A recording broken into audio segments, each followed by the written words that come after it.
Alright, mga matitibay, Rasaul Unfiltered. Nandito na naman tayo sa ating YouTube channel, no? Actually, ano lang to, shorts lang yung gagawin natin habang hinihintay natin yung galing sa bangko, no? Bali, meron tayong appraisal ngayon. Isa sa mga lote na naihanap natin ng buyer. So, ano lang, kumbaga, share lang sa mga real estate agent dyan. Yun, bali kapag appraisal, ito na yung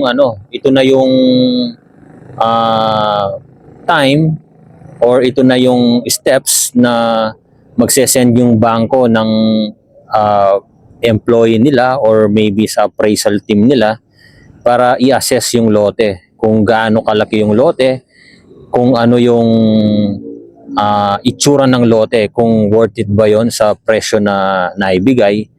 Tapos syempre bago i-appraise yan, dadaan muna yung appraisor sa may City Hall kung saan sakop yung lote.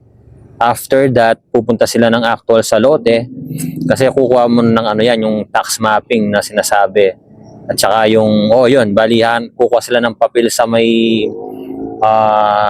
City Hall para malaman kung saan talaga yung actual na tabas ng lote, kung saan siya talaga makikita. Kasi baka mamaya yung loteng tinitingnan natin, hindi naman yun yung lote na tinutumbok ng sa titulo. So kailangan nila ng tax mapping, yung blueprint na galing din sa City Hall. So yun, bali ganun yung magiging lagay nung assessment nila. Tapos, syempre magtatanong na rin yun kung ano yung tinatawag nilang tawag dito, yung running price dun sa lugar or presyo, no? Kung ano na yung presyohan dun sa lugar na yun. So yun, ano lang to, random thoughts lang to.